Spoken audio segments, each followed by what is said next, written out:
Welcome to Mr. B's art room. This is my awesome art room at PV East. Today I'm going to show you how to create some emoji art, and we're using the inspiration from young Jake, who is a young black artist who uses emojis as his paint to create different portraits. So I'm going to show you how you're going to create your own by using his techniques. So to start the emoji art project, you're going to go to your browser and insert emoji.ink and open up the site. This site was created by young Jake and his partner. There are options in each corner: the undo and redo, open an image, save, a link to his company Tight, and then some sliders in the bottom right hand corner. First thing you're going to do is select any emoji. You can see that if I slide the emoji slider left or right, it will either decrease the size or increase the size. So step one, we're going to open up a logo that we want to use for our project. If you'd like to access the emojis, you're going to press your space bar, and emojis are divided by colors. So as I scroll down, I'm going to find different colors that I can use in my artwork. You place the emoji by left clicking, and you can adjust the transparency in the background by sliding the other slider below it, left or right. So we want to put it in the middle so we can see the emojis and the background at the same time. If you need to fill in larger areas, just increase the size of the emoji you want to use.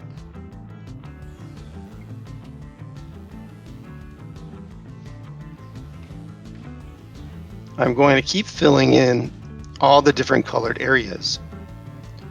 Young Jake uses this kind of technique to do his portraits. But remember that he starts with an underpainting, which in the painting world is a painting that you do before the painting. You start with the colors that you see in the object, and sometimes it's opposite colors, colors that will go well together. So we're trying to think in terms of layers. You're going to fill in these large areas with those different colors. Find emojis that use those dark colors and just keep repeating by adding different things in.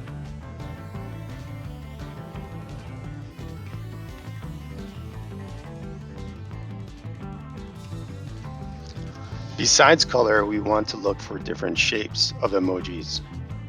Here, the police officer may work well filling in some of these gaps, but may stick out in other places.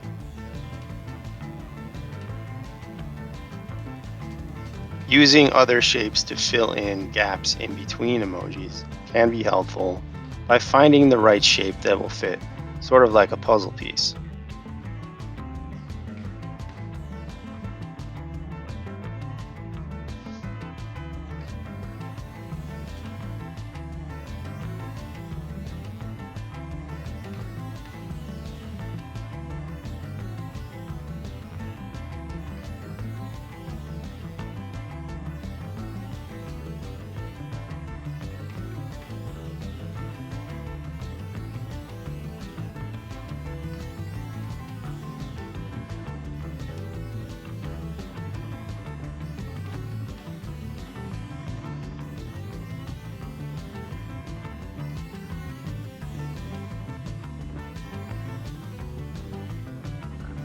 Continue with this method until you fill in most of the area with color.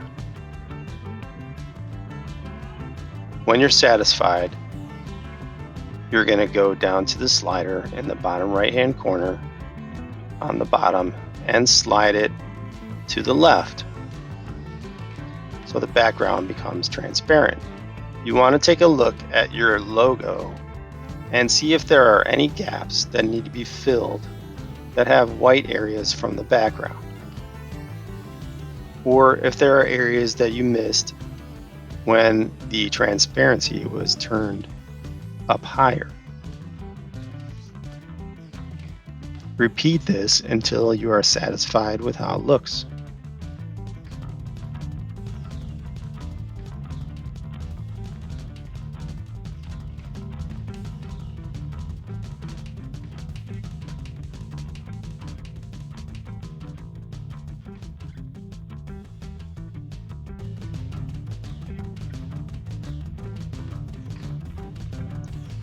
Repeat this process for all the other different colored areas of your logo. The same would go for any other object you're doing, whether it be a person, an animal, a plant, a car, etc.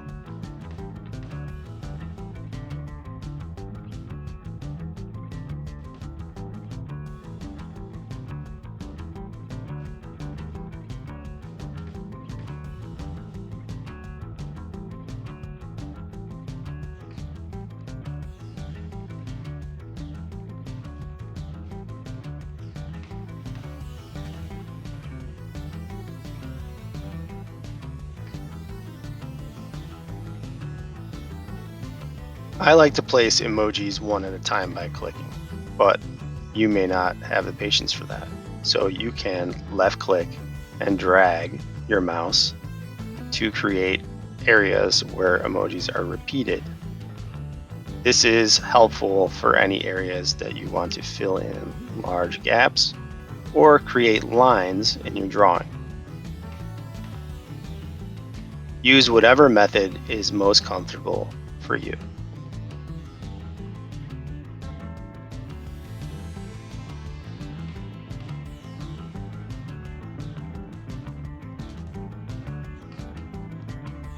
Now, let's continue and make this look like fire.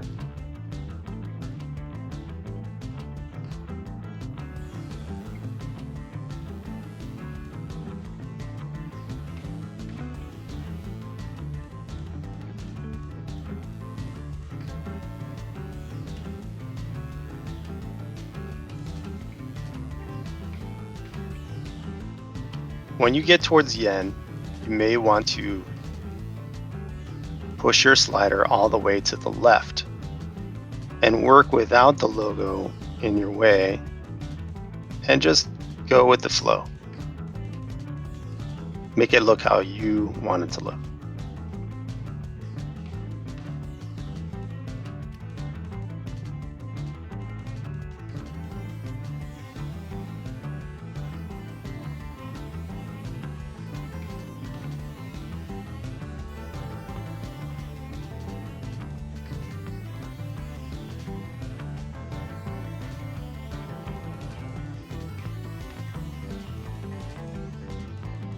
When you're completely done, you'll need to take a screenshot of it. On my PC, I have a snipping tool. I'm going to use a free-form snipping tool to outline around my artwork. And when I start at one spot and end up at the same area I started with, it will save it as a PNG, and I'm going to save it right into my Google Drive. And I normally name it something that has something to do with the project and include my last name. So I'm going to name mine Emoji Facebook Burnhold. Use a file that means something to you so that you can find it later. Many of you are using Chromebooks. To take a photo of the entire screen, you're going to press down Control and the Windows switch key located at the top.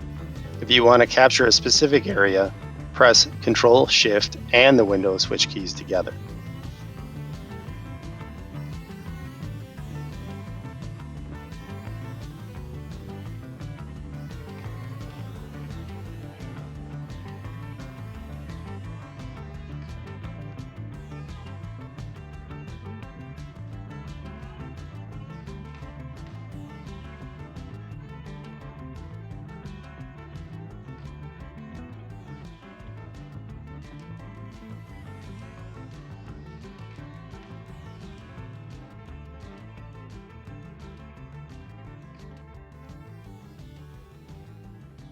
This has been another installment of Mr. B's Art Room.